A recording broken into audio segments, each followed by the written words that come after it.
प्रभु यीशु मसीह के नाम से मैं आप सभी का स्वागत करता हूं।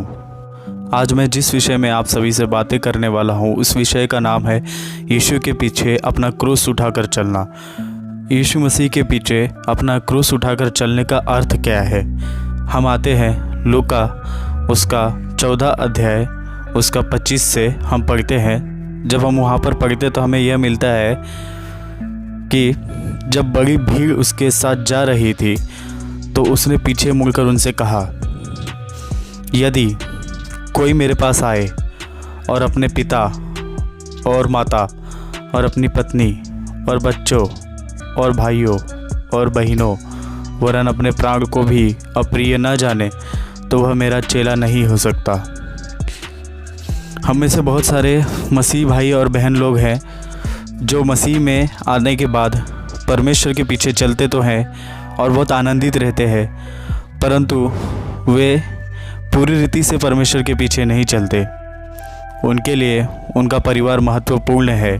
मैंने ऐसे कई भाई बहनों को देखा है जिन्होंने अपने भाई बहन माता पिता के लिए प्रभु यीशु मसीह का इनकार किया, परंतु अपने भाई बहन माता पिता को इनकार नहीं किया।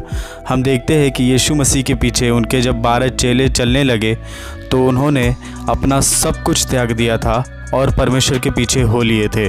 और इसी का कारण यह है कि उन्होंने पूरी दुनिया को उलट पलट कर रख दिया।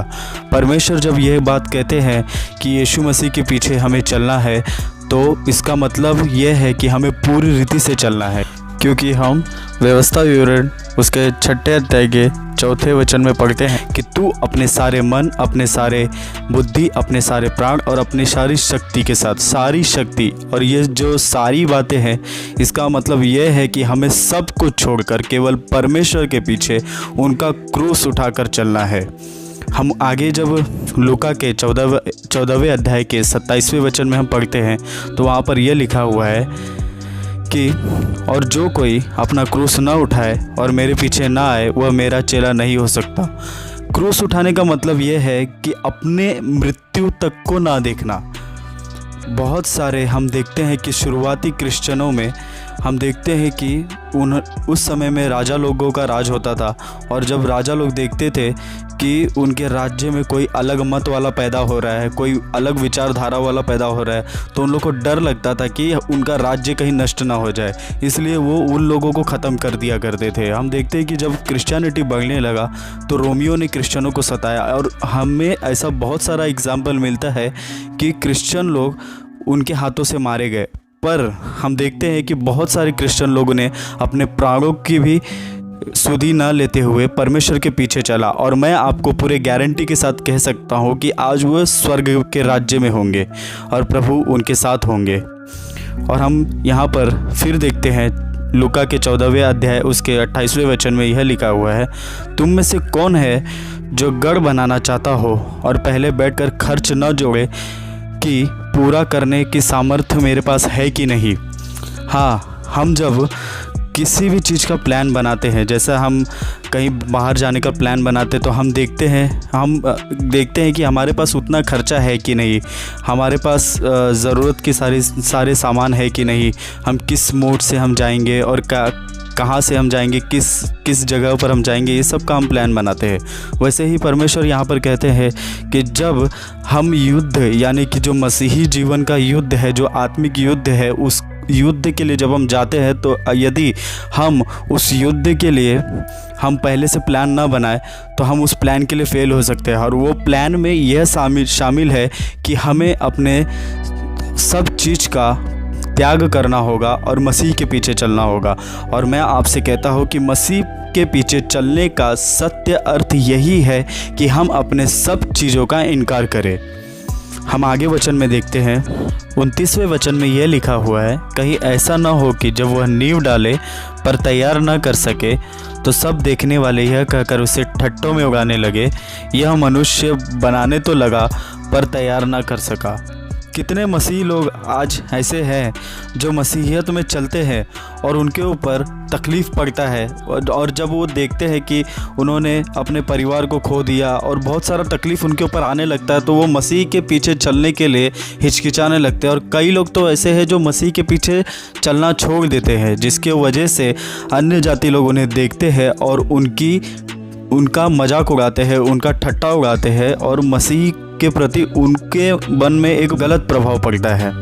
हम देखते हैं कि मूसा एक राजकुमार था। जब तक उसको फ़िरौन ने मिस्र से नहीं भगा दिया, तब तक वो परमेश्वर की आवाज़ को नहीं सुन पाया। हम देखते हैं उसके बाद जब उसने मिस्र को छोड़ा और मिद्यान में गया, तो वहाँ पर परमेश्वर ने उसको दर्शन दिया, उससे बातें किया और एक बड़ी योजना दी। परमेश्वर वैसे लोग को ही अपना योजना देते हैं जो परमेश्वर के पीछे पूरी रीति से चलते हैं। हम में से कईयों ने इस दृष्टांत के बारे में सुना होगा कि परमेश्वर ने एक बड़ा भोज रखा और उसमें परमेश्वर ने कईयों को बुलाया, और वहाँ पर हम देखते हैं कि परमेश्वर ने एक व्यक्ति को बुलाया। उस व्यक्ति ने यह बहाना करके छोड़ दिया, परमेश्वर के भोज में नहीं आया, यह कहकर कि उसने बैल लिया है। दूसरे ने यह कहकर इनकार किया कि उसने शादी किया है, और तीसरे ने कहा कि मैंने खेत मोल लिया है और उसे देखने को मैं जाता हूँ। और इन तीनों ने परमेश्वर की बुलाहट को इनकार कर दिया, इसलिए क्योंकि उनके पास संसार की कोई ना कोई चीज़ें थी जिसका वो फिक्र करते थे, और जिस कारण परमेश्वर को भी ये बात पसंद नहीं आया। और हम उसी में अगर थोड़ा सा आगे पढ़ेंगे तो हम देखते हैं कि परमेश्वर को क्रोध आया, और परमेश्वर ने कहा कि जाओ और जाकर गरीब, लंगड़े, लूले और इन सब को बुला कर लेकर आओ। और ये लोग भी कम पड़े तो हम देखते हैं कि परमेश्वर के दास लोग परमेश्वर के पास आए, और परमेश्वर ने उन्हें कहा जाकर चौराहे से लोगों को लेकर आओ। इसी प्रकार से जब आप परमेश्वर की बुलाहट को, जब परमेश्वर आपको बुला रहे हैं और आप उसे नहीं सुनोगे, तो परमेश्वर आपका इनकार करके आपसे भी नीचे वाले लोग को, आपसे भी कमज़ोर लोग को उठाएंगे, और परमेश्वर उनके ज़रिए कार्य करेंगे और आप उनको देखते रह जाएंगे।